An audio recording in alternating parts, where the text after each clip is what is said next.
Will Congress pass immigration and border security reform? Rain moved through the county earlier today, but are we done with the wet weather? I'll have your answer. Lots of sand coming to our shoreline, but will it help bring back passenger train service? Plus, a trip back in time through history, a preview of this year's Campo Days. And an inspiring jam session you have to see. CBS 8 News Live at 6 starts now.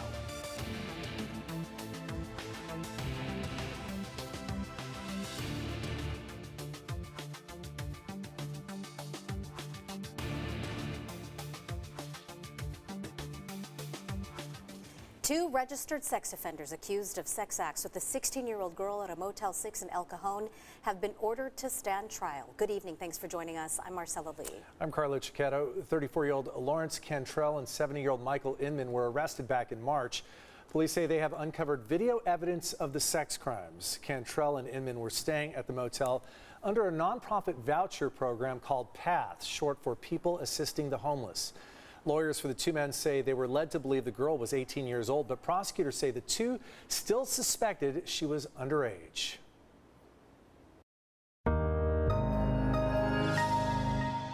A wet start to the day, and most of us keeping our umbrellas close by or doing the whole running with your hands over your head. Well, you had your umbrella because we watched Carlene last night. We knew. The question tonight is it safe to put them away? Chief Meteorologist Carlene Chavis joins us now with the latest. Well, we're not done just yet. Yeah, Keep them around. I know, and Marcella was talking about going to boot camp tomorrow. Yeah. You're going to be going like this again.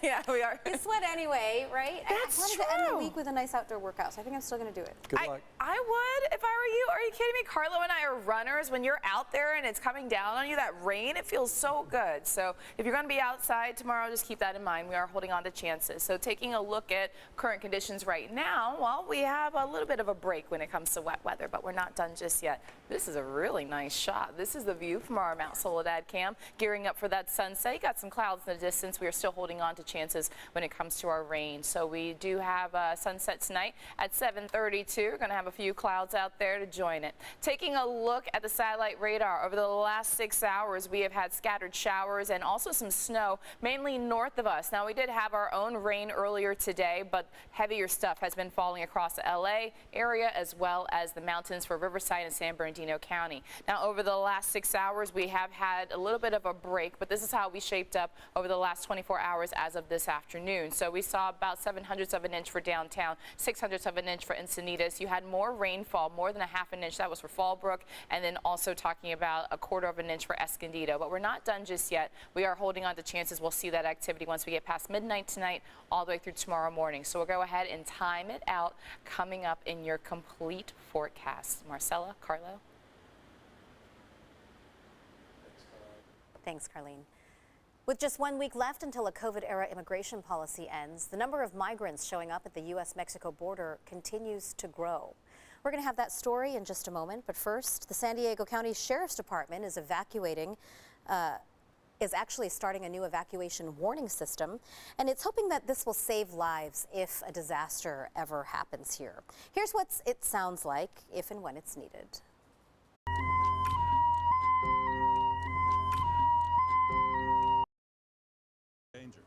This is just like the one that's used in Europe. It's called high-low and can be used when evacuations are necessary. The system is already installed on some Sheriff's Department vehicles and can provide vital safety information during disasters like wildfires, earthquakes, bomb threats, or active shooters.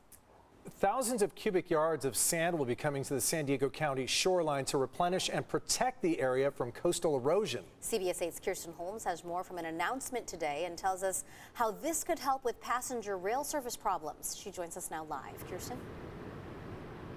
Yeah, we're live here in Del Mar, where if you take a look behind me, these tracks go to and through the area of last week's landslide that shut down passenger train service travel between San Diego and Los Angeles. Now, local officials say the sand that they're bringing in will not only bring economic and recreational development to Solano Beach and Encinitas, but they also say it could help get rail service back up and running. This will widen the beaches and provide storm damage reduction, recreational benefits for the public, and much needed coastal protection. U.S. Representative Mike Levin says the $30.5 million partnership agreements for the San Clemente Shoreline Protection Project and Ensenada Solana Beach Coastal Storm Damage Reduction Project will bring in hundreds of thousands of cubic yards of much-needed sand to our coast. With the recent intense winter storms, it seems like most, if not all, of our coastal sand has all but disappeared. Mayors for Encinitas and Solana Beach say it'll get people out to their local beaches and spur their local economy.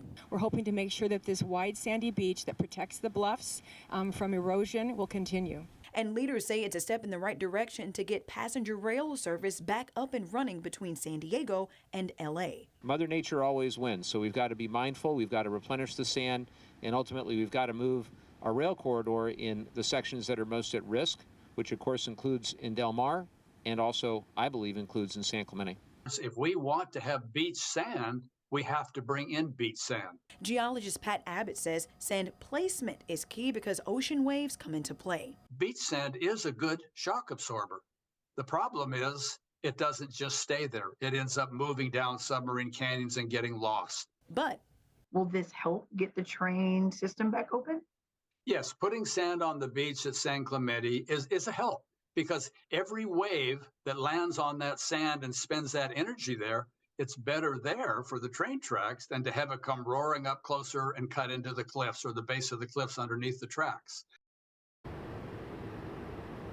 Okay, so the sand will not be installed until fall of this year. No timeline on when the passenger train service will be picked back up between San Diego and Los Angeles.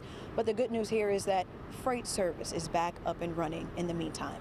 Reporting live for CBS 8, I'm Kirsten Holmes. Back to you. So Kirsten, this is a lot of sand. Where is it all coming from, and how long will this project take? Is it going to be a while, and what kind of disruptions will there be to service while it's happening? Yeah, a couple of follow-up questions that we presented to officials. They say that the sand is coming from a borrow site a few miles south of San Clemente, and getting that sand on the shore could take several years, they say. They also say there will be disruptions while that sand is being installed, but they're working to minimize the disruptions to the public. Kirsten Holmes reporting live for us. Thanks, Kirsten.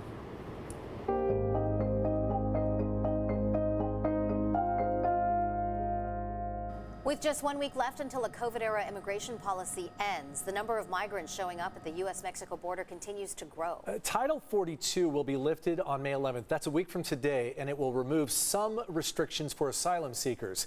CBS 8's Abby Black is live at the border in San Ysidro with more on efforts to provide migrants legal help and if there is any hope for real immigration reform. Abby. Carlo and Marcella, in just the last few minutes, Border Patrol agents have shown up. I'm going to step out of the way, and you can see just through this fence right here that agents have lined up these migrants who have already crossed. And you can see they're lined up through, there's a line of men and there's also a line of families. It's assumed that they will take them to a facility. And in just 1 week, immigration attorneys say that they plan to be here at the border providing free legal advice to migrants seeking asylum. With more than 10,000 migrants expected across the southern border today, many are calling for immigration and border reform, but one local congressman says that hope is gone. As the end of Title 42 nears, U.S. Border Patrol agents continue to detain migrants from around the world who are crossing illegally. It's these images that have many immigration attorneys preparing for an unprecedented number of migrants at the border. Title 42 made it possible to deny entry to the U.S. to help stop the spread of COVID-19. The people on the ground are ready to welcome asylum seekers and other migrants. They're ready to assist them. Alvaro Huerta with the Immigrant Defenders Law Center in Los Angeles has been in Tijuana already providing counsel to migrants waiting to cross the border. We want to make sure that people have access to the courts, that they get a chance to make their case. That's incredibly important because we don't want to turn people back to danger and to violence. But Congressman Darrell Issa says there needs to be tighter laws to secure our border. A portion of the border is in his district, and he also serves on the Judiciary Committee that recently crafted immigration and border security reform that limits asylum eligibility for migrants at the U.S.-Mexico border. He believes it's dead on arrival. Look, I don't want to tell the people of America that it's hopeless. When the president thwarted the law, opened the borders, and had the rush coming in, he destroyed the opportunity. It has totally died. We also spoke with Democratic Congressman Mike Levin during a media event in the North County. He says he hasn't given up. And I'm going to continue to fight for common sense, bipartisan legislation that will hopefully address some of the challenges that we're facing in our system. Immigration advocates say that they'll continue their work on the ground and lobby for adequate reform. But we don't want these policies that really emphasize deterrence and enforcement, when instead we should be giving people lawful pathways to come into the country.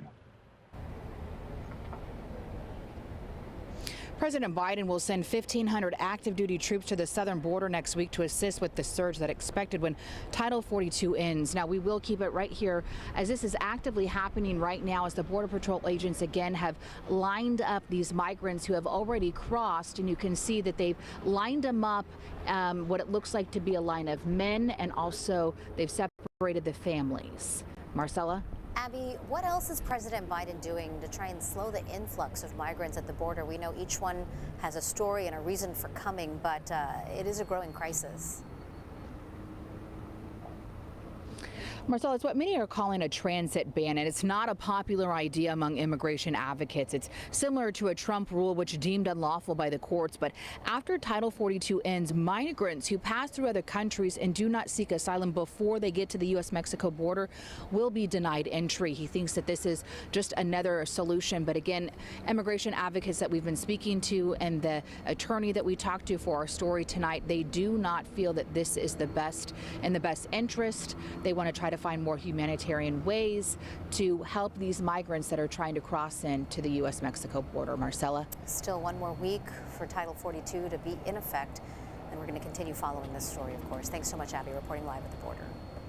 AI is opening a brave new world with unknown risks. Still ahead tonight, an effort to put safeguards on artificial intelligence as it evolves fast. Plus, a debate over nature versus nurture with a bison calf caught in the middle. And up next, police announce an arrest in 3 stabbings, 2 of them deadly, in a college town up in Northern California.